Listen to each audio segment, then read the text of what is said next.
السلام عليكم ورحمة الله وبركاته. ازيكم يا حبايبي؟ عاملين ايه؟ يا رب تكونوا بخير جميعا. النهارده زي ما انتم شايفين بقى كده عندي جبنة قريش، ولادي ايه مش عايزين ياكلوها، فقلت اعمل لها اعادة تدوير بامكانيات الموجودة عندي في البيت. انا بصراحة ما جبتش حاجة اكتر من اني كنت جايبة الجبنة الكيلو ب70 جنيه، وبصراحة مستخسراه بقى ان هي اتركنت في التلاجة. كنت شطفة شطفة حلوة وحاطة عليه لبن. انا بحب احط اللبن على الجبنة القريش عشان ما يعملش ريم. فكلنا منها حتتين اتنين بس، قطعتين اتنين، فده بقيت الكيلو، يعني حوالي كيلو الا ربع من الجبنه. هحطه في الكبه بتاعتي كده واعمل له اعاده تدوير واعمله جبنه كريمي. خساره ان احنا نرمي حاجه في الزمن اللي احنا فيه ده مع الغلو اللي احنا فيه ده. حطيت كوبايه من اللبن كبيره على كميه الجبنه اللي عندي، وهديها ضربه كده في الكبه، ممكن بالهاند بلندر ممكن في الخلاط. حسب الامكانيات المتاحه عندك اشتغلي. المهم ان احنا ما نرميش حاجة ونحافظ على كل حاجة في الوقت والزمن اللي احنا فيه ده بصراحة. الجبنة كده انا كنت واثقة ان ولادي هياكلوها بالشكل ده، وفعلا الحمد لله كلوا منها وكانت عاجباهم جدا. هديها ضربة كده سريعة في الكبة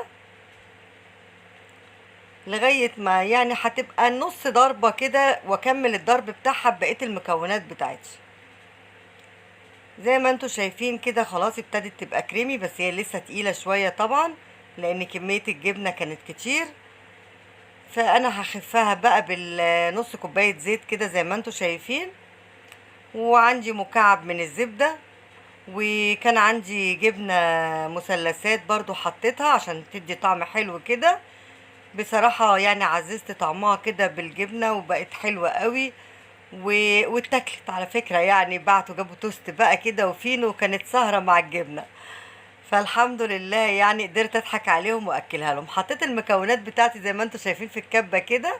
بصوا الرخامة بتاعتي بصراحة بتشتكي مني من كتر ما بلمعها، دايما في ايدي الفوطة. معرفش كل الستات كده ولا انا بس ولا ايه، عندي داء الرخام معرفش ليه. اديتها ضربة كده سريعة لغاية ما توصل للقوام اللي انا عايزاه طبعا، وتبقى كريمي خالص كده. هفضل اضربها كده كذا مرة لغاية ما توصل للقوام المطلوب. طبعا لو حسيت انها تقيلة ممكن تحطي شوية لبن تاني، ممكن تحطي كوباية زبادي. انا بصراحة قررت كنت في اليوم ده ان انا ما اشتريش حاجة. انا عملت بالحاجات اللي موجودة في البيت وما اشتريتش حاجة خالص. حبة البركة، فلفل احمر كنت ضرباه في الخلاط وشايلاه في الفريزر. هم دول اللي انا عملت بيهم طعمين للجبنة. والحمد لله يعني كان اختيار موفق. عجبت الولاد قوي، خصوصا اللي كانت بطعم الفلفل. الفلفل كان سبايسي شوية، فعجبت الولاد قوي. كان طعم الجبنة فعلا جميل قوي، مميز كده في الاكل. بس كده ضربت الجبنة زي ما انتوا شايفين، بشوف القوام بتاعها، بقلبها كده وبشوفها يعني خلاص ولا لسه عايزة ضربة تانية. هو طبعا انا اتكيت عليها في الضرب شوية لان الكمية كانت كبيرة على الكبة، فالحمد لله يعني فضلت وراها لما نعمت خالص وكانت القوام المطلوب يعني.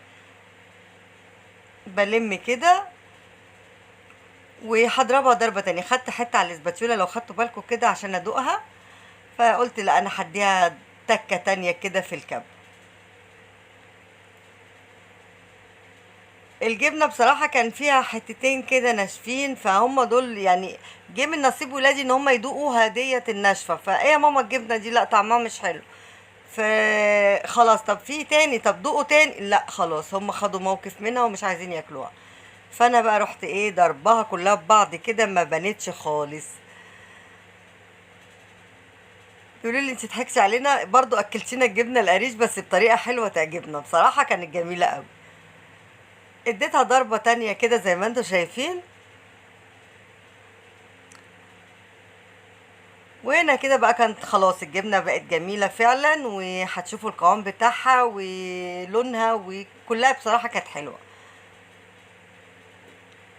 بس نضفت الغطا كده زي ما انتم شايفين. بصوا قوام الجبنه، ولسه كمان لما هتتحط في التلاجة هتتقل شوية كمان، بس هي كده كانت حلوة قوي بصراحة. توتة جابت توست وجبنة فينو، وطبعا اللي عايز بتوست كل على توست، واللي عايز فينو كل بفينو مع شاي بلبن كده بقى. وكانت سهرة، كانوا فرحانين بيها قوي وقالوا لي ضحكش علينا برضو، بس يعني عجبتهم بصراحة. هنا بقى هجيب الاطباق اللي انا هفضي فيها. بصوا القوام، بصوا شكلها عامل ازاي. كانت شكل وطعم طبعا، وقطعة الزبدة اللي انا حطيتها فيها مع الجبنة المثلثات بصراحة عززوا طعمها جدا. شايفين؟ بصوا الجبنة عاملة ازاي. جبنة كريمي دي ولا مش جبنة كريمي؟ فين القريش بقى؟ هي دي خلاص القريش، شفتوا؟ فعملنا لها اعادة تدوير، وفعلا كانت الحمد لله يعني اختيار موفق ان انا ادور الجبنة تاني، عشان مرميهاش بصراحة. يعني مش هينفع، انا عندي كان مش كنت ممكن احطها في المش، بس انا يعني ما كنتش محتاجة ان انا احطها في المش لان المش فيه، فكده انا كنت عايزاها تتاكل يعني.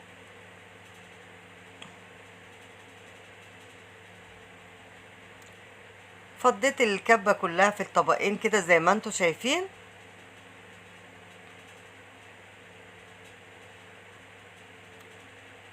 وهبتدي بقى احط بصوا برضو بمسح الرخام. انا كده على طول والله العظيم، ما اعرفش ولادي بيقولوا لي حرام عليك الرخام اشتكى. بس كده حبايبي، هبتدي بقى احط الفلفل كده على وش الجبنه. انا كان ممكن اديله ضربه كده مع الفلفل، لكن انا لا، كنت عايزاه الفلفل يبقى باين ان هو قطع كده فوقيها. بصوا لسه مطلعاه من الفريزر بوريهولكم ان هو بصوا مجمد ازاي. حطيته فوق الجبنه، وبقى اللي ياخد معلقه كده يطلع فيها فلفل، كان فعلا طعمها حلو قوي. هفضل احط لغايه ما اخلص الحته دي، حتى بعد ما قفلت الكاميرا كانت في حته فايضه رحت حطاها فوقيها برضو.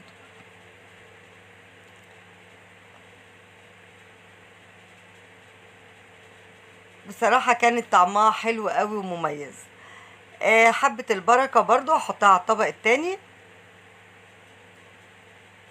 برضو في النهايه هيفيد حبه هروح قلبهم على الطبق عشان افضي الاطباق. بصوا كمان الطبقين بتوعنا.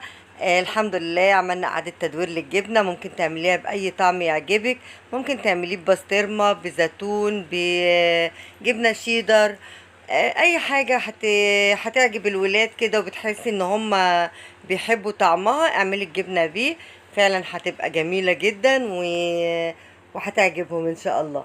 ده كان نهاية الفيديو بتاعي، يا رب يكون عجبكم، يا رب ما كنتش طولت عليكم. ولو عجبكم الفيديو ما تنسونيش باللايك الحلو والسبسكرايب والكومنت الحلو بتاعكم بيساعدني، وهستنى رأيكم في التعليقات، واشوفكم فيديو جديد. باي باي.